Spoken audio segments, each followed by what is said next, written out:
you know, maybe I should have just listened to the haters and just bought a Tesla. Because today, we're listing off the 5 things I hate about my Volkswagen iD.4. Let's get into it. And I'm also gonna give you guys 2 honorable mentions, extras, but saying the 7 things I hate about my iD.4 just sounds weird. So 5 plus 2 extras. And also, right at the gate, I want to preface that I am very much enjoying this car. It has been a great daily so far. I've actually put over 5,000 miles on this thing since I picked it up a month and a half ago. The car is doing exactly what I want it to do. It's saving me a ton of money on gas, and it's being just actually a really great daily driver. And I have very much enjoyed the ownership of it so far. But being that I've already put 5,000 miles on it, means I know where there's a lot of just like quirks and issues that I just really don't enjoy. So yeah, let's get into those. And you know what? There's actually nothing on the outside of the car that is on this list. Almost every single thing about the car that I hate is on the inside. So we're actually gonna be spending a lot of time in this video in there because I actually enjoy the way that this thing looks. I enjoy the color, I enjoy all the stuff, the lighting aspects and whatnot. But yeah, so almost everything I hate is inside the car, but that's also where I spend most of the time, so that's where the issue lies. Some birds are freaking out up in here right now. But yeah, I spend all the time on the interiors, so the fact that every single one of my issues I have is inside the car can also be a little problematic. So let's start with the most apparent thing, and you see it right when you open the door, and then you'll see it everywhere in the interior, but it is the piano gloss black trim on almost everything, but it's also on everything you touch. So it is like the worst ever because it's on everything that you touch, so it's always getting dirty and scratched. And so whoever put piano black on all the stuff that you touch, you suck. So yeah, coming in here right here on the door where you grab to like do all your switches and knobs and everything like that, right here is piano black. And this is also where your knee is going to rub up against too. So I already have a ton of scratching right here and down here, and my dog rides in the back, and I already have a ton of scratching on this door panel too from her being back here. Like, I try to have the dog cover that zips up on the sides to protect the door panel, but it does not save them whatsoever. There's still plenty of scratching that shows up on there just from her rubbing up against it and her collar rubbing up against it, and also having that be where my hand goes. My watches scratch up against it. It's just, why did we put that there? And now moving inside the car too, there's gloss black on the steering wheel, on the air vents right by your controls. The entire infotainment screen is gloss black. The whole center console is also gloss black, again, right where your knee touches. And then let's shut this door. You can see right where you're touching and right where your knee goes, gloss black. And it's the same on every door, every surface. Even the shifter is gloss black as well. So that is always dirty. And all the controls on the steering wheel are gloss black. So just the fact that there is gloss black on everything in here, and it's always dirty, always has something on it. Like, if you're someone that needs to have your interior perfect, then this is not the car for you, because it never will be. And so to combat that, I'm actually going to be putting some sort of vinyl wrap on all the gloss black interior trim. I'm trying to figure out what color I should go, so if you have any suggestions, comment down below. The interior is mostly this like gray color that has a ton of different grays in it. I really don't know how many different grays they picked to put in this interior, but they put a lot. So I'm trying to figure out what would be a cool accent to put that and change the gloss black too. So if you have a suggestion, let me know down below. So next, let's move on from the gloss black and let's talk about the features that this car doesn't have. It's one of those things where it's like, I feel like, especially for an electric car, should be standard, and almost everything else does have it, but this car just seems to be lacking it, and I don't know why. So yeah, let's run through it. I kind of made a list of which ones like I wish I had. One big thing that's like really glaring is you're not able to unlock this car or lock it from the app that it has. I'm able to turn the climate on, defrog it, like set everything, set the charge times, everything like that, but you can't unlock the car from there. So like, this is the Volkswagen app. I'm not sure if it shows up on the camera very good, but yeah, I can turn my climate off, my defrogger on and off, but I can't lock the car. So, and Volkswagen will notify you every 5 seconds that your car is unlocked. Like, literally, when I could turn the car off, step outside, and right when I step out the door, it will send me a notification saying that my car's unlocked. But so it's like you can send me a notification that it's unlocked, but I can't just click a button and then lock it from said notification. I feel like that should just be standard equipment nowadays, but oh well. Another thing about the infotainment right here while we're in there, this is so annoying. I'll just make this one of my honorable mentions. You have to say that this is the profile you're using every time you get in the car. Even if I am the only person that will ever drive this car, and I pretty much am, I have to say that this is the profile I want to use every single time I get in the car. I don't know why that's a thing. Why can't I just set that as a default? And then if someone is an exception and drives the car, then I can set up and change a profile to them. But I have to say, okay, like I'm the one driving every single time I use the car before you're even allowed to use the features. And then moving on to the infotainment with like stuff that it's lacking. One big thing that I feel like this car should have is 360 cameras. If you put it into reverse, it has one camera and then has front and back sensors, but it doesn't have like side sensors, and it also doesn't have 360 cameras. I feel like a car at this price point, this thing had an MSRP of $54,000. At this price point, we should have 360 cameras, and I don't know why that's not a thing. Like, it's kind of outrageous. Like, maybe I'm spoiled coming from a BMW that did originally have an MSRP of like $70,000, but the fact that this like doesn't have that, I feel like is actually kind of crazy. So going back to the infotainment, this is still all under point number 2, just the features that it's missing. There's just like not very many apps in the car at all. Like, this is kind of what you get. You get your music, you get this thing that just tells you to drive safe, and that's kind of it. And the next point I'll talk about is just how slow this infotainment thing is. And then like you have your charging menu, but that's literally all you get to see with your charging menu. And your phone, you have your Apple CarPlay and like the heating and media stuff, but that's kind of the features that you get. There's no apps that you can do, like it's no Tesla with like Netflix and all these things, but I feel like as far as EVs go, this infotainment is just lacking a ton of just things, especially if you have to sit at a charger for 30 minutes to charge it up. I feel like they should have something more for you to like just do, and I just don't see why that's not a possibility, especially with just like how many features Teslas have packed into them. It's kind of lacking. Okay, I lied. There's one feature that this car doesn't have. Like, we need to hop out and I will show you. Like almost every EV, the car turns off when you get out, and I'm gonna lock the car. My key, here's a Volkswagen key. So it's now locked, and they don't have 4-door unlocking. So it's like you can't just go up to the back door and use it. Like on my BMW that was 5 years older than this, I could go and open every door and unlock it right away from there. But for this one, I have to open the front door, and then it still doesn't work. I have to open the passenger door to unlock these doors if I want to do it in a keyless way. And again, I can't use an app to unlock it, or you have to click the unlock thing and then you can open it.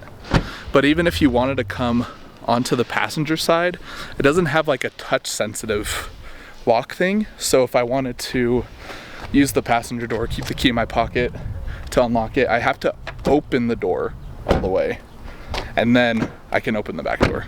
And then the only way that's like a touch sensitive thing here is if you touch this like square on the handle. This like little square will lock it, but these don't unlock. So you have to go here, open the door, and that unlocks these doors. But then you can tap this and that locks it.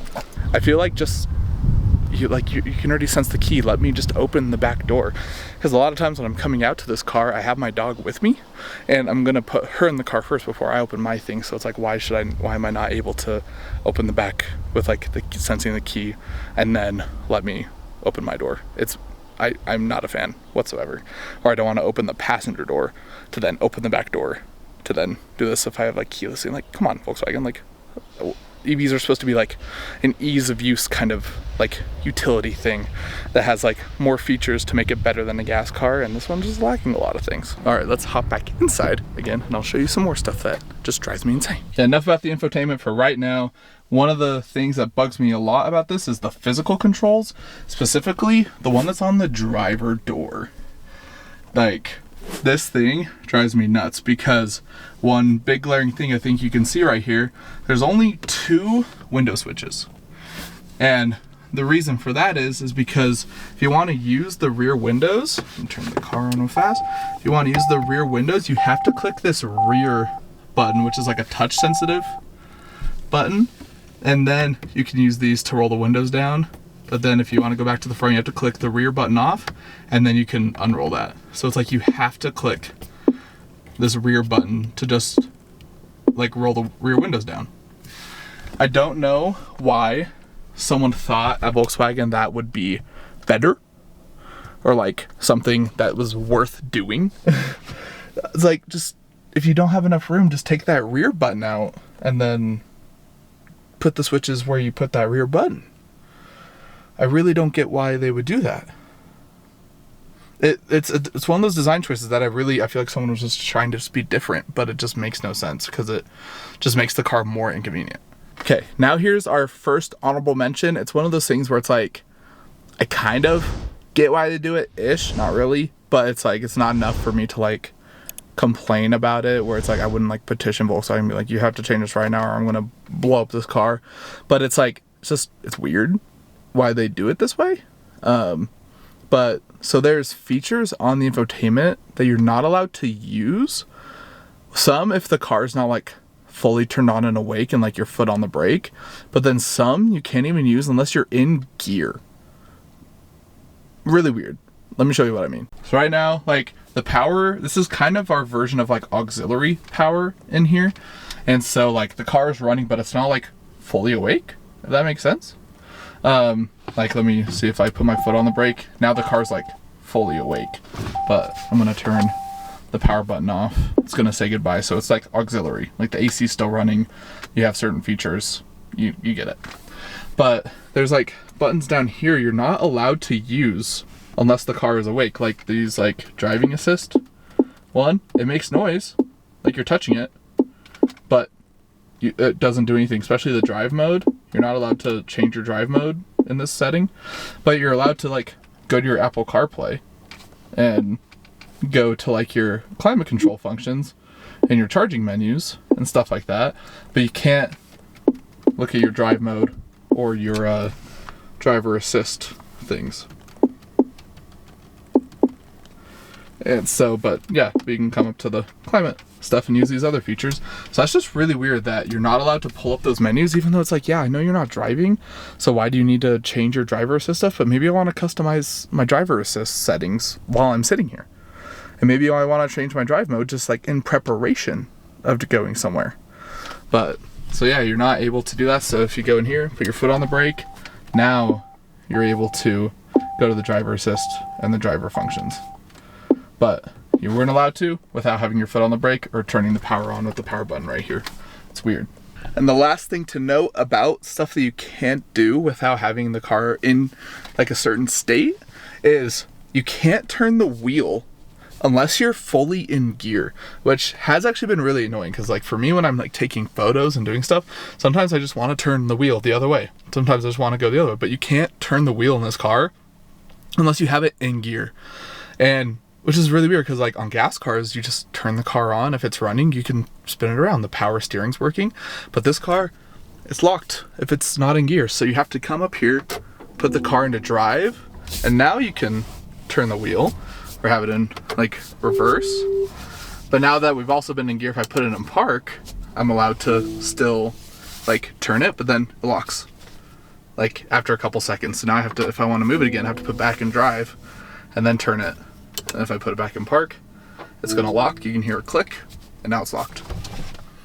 Why? As long as like the power's on, my foot's on the brake, power's fully on, I can go into these menus that I just said were blocking me out, but I'm not allowed to turn the wheel. Why? That's such a weird decision to make. Because what if I like parked my car and then I'm like on a busy street and I just like didn't think about turning my wheels in, and I'm like, oh cool, I need to turn my wheel just to straighten them out to get them out of the road. But then I have to put the car fully into gear to do that and then put it back in park? That's really weird. Like why'd you do that? So I know most of my complaints about the car have been like infotainment based, but I would say there's a reason for it, and it's a very known issue with these cars. And you know, it's actually bad enough where it was just my luck, actually, that 2 weeks after I purchased this car, Volkswagen put a complete stop sale on ID.4s because of just how bad the infotainment was. And like they were told like, hey, you can't keep selling cars with like this bad of an infotainment and you need to fix it. So there's a software update coming for them that's like an over-the-air update that some people are getting. I haven't got mine yet.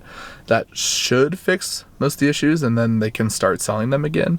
But yeah, I got just the luck of buying this car literally 2 weeks before they stopped selling them because they weren't allowed to for how bad the infotainment was.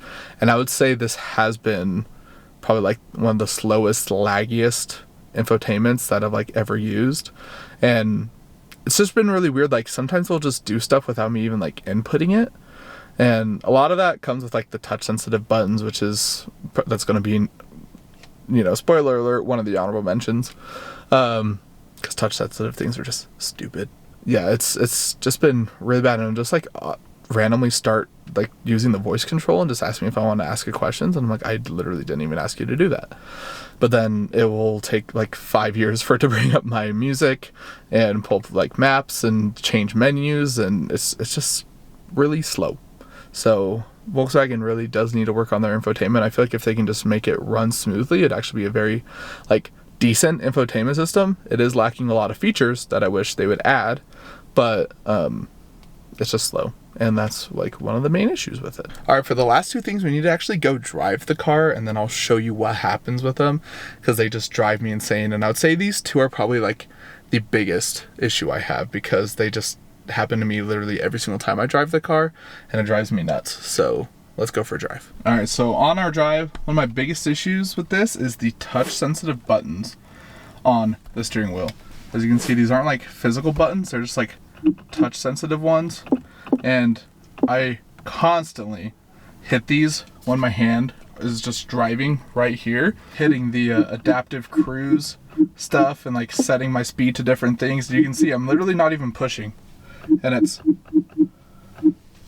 like, why would they do that? Especially in a spot where like you're gonna be holding onto the steering wheel. Like my hand hits this all the time. And plus, like even if you just like squeeze a little bit, like maybe someone just cut you off and you grab the steering wheel tight, you're gonna hit that set cruise control button every time.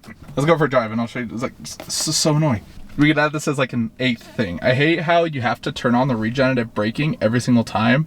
So every time you drive the car and you put it into drive, it goes to the D and like the regen braking is the B option. You can't just have a default set to where like every time you get in, it's just on B. Like you just want the regen braking every single time. You have to specify every time you put into drive that you want it to be in the regen braking.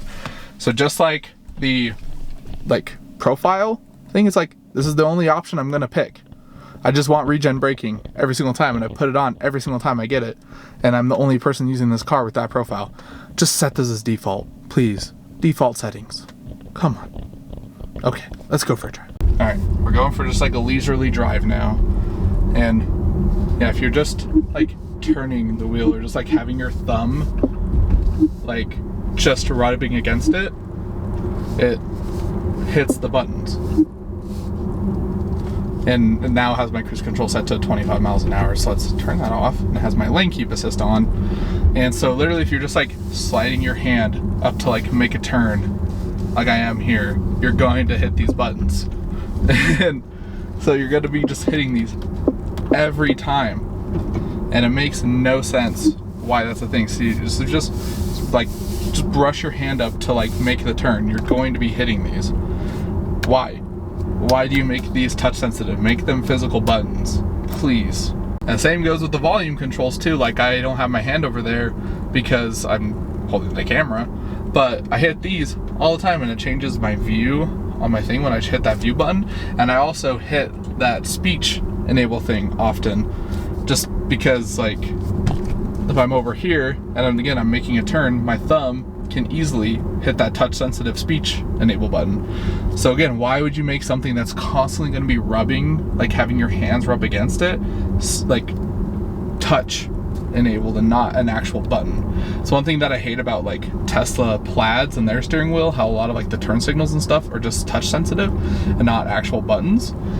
But they took every button on here except the middle, like the OK, like that's an actual like physical thing.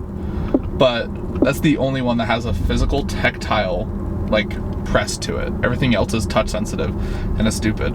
But also the controls over here are all touch sensitive too, which again, hate it, especially because it's gloss black. Why do you make touch sensitive things gloss black? All right, last thing on the list that just drives me insane about this car is the Apple CarPlay system. It is probably the finickiest CarPlay system I've ever had in any car. And it's also one that just like cuts out. It just stops working.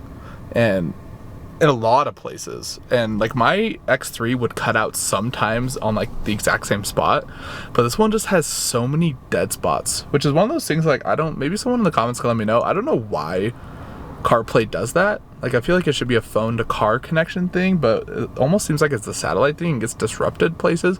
But this has the most like consistent just CarPlay just cutoffs everywhere. And on my commute to work, I go through about 3 of them. So I have my CarPlay cutting off like 3 times every time I go to work, which is so annoying. But there's one that I know for sure just right up the road right here, and I'll just show you because like it's like straight downtown, busiest spot. Like it shouldn't be a spot where CarPlay cuts out, and it never cut out on my X3, but it cuts out on this. So let me show you. All right, we're heading into downtown in my town. Got the CarPlay up right here, and yeah, when we get to these lights right up here, oh, see, it already cut out. I think it just kicked me out of CarPlay. That was really weird. Nope, yep, CarPlay interrupted.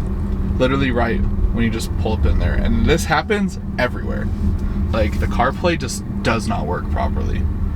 Especially through the main part of my town. Like, and it happens on the highways, on my way home. Just happens everywhere. Like it's just not, it just has like no connectivity for some reason. And another thing that's really annoying about this car, after the CarPlay like cuts out, it doesn't reconnect it automatically a lot of times. Like this was actually a rare occurrence that it reconnected. A lot of times I have to tell it to go back to CarPlay and reconnect my phone, which is also a very stupid thing. It's like, you know that I want CarPlay, I was just in CarPlay and I just got kicked out of CarPlay. Can you just turn CarPlay back on? Like, that's actually a very rare occurrence that just popped back on. That hardly ever happens. It just knows that I'm doing a review and I've been talking a lot of crap about it, so it wanted to behave a little bit right there. So yeah, just super finicky CarPlay. Like, it's a thing that I use every day, and it should be such a good feature that has all the kinks worked out, because on most cars it does have its kinks worked out. But it's just, this one just cuts out constantly and just seems so unreliable, and I just don't get that. But yeah, it's annoying. But let's go park the car back up and let's wrap up this video. So there you have it. Those are the 5 things I hate about the Volkswagen ID.4. Again, I want to stress that overall, I very much enjoy this car. It has actually been really good, and I've very much enjoyed owning it. But those are just like the issues that I've seen, especially after putting about 5,000 miles on the car, that they just kind of irk me, and it makes no sense why they are that way. But I want you to tell me, if your car had these issues, would you have bought it, or would you have got a Tesla, or maybe like an Audi e-tron, but they also run a lot of the same platform on this car that the e-tron does? Or would you have gotten maybe like a Toyota BZ4X, whatever, even though I think those are probably the ugliest EVs made. But yeah, let me know down below like what you would have got instead of this, if those like problems would be deal breakers for you, because I really would like to know your feedback. So that'll wrap up today's video. Thank you so much for being here and taking time out of your busy day to spend with me. I really appreciate you and all the support that you show me. But yeah, let me know your thoughts about the ID.4 down below, and I hope to see you in the next video. Peace.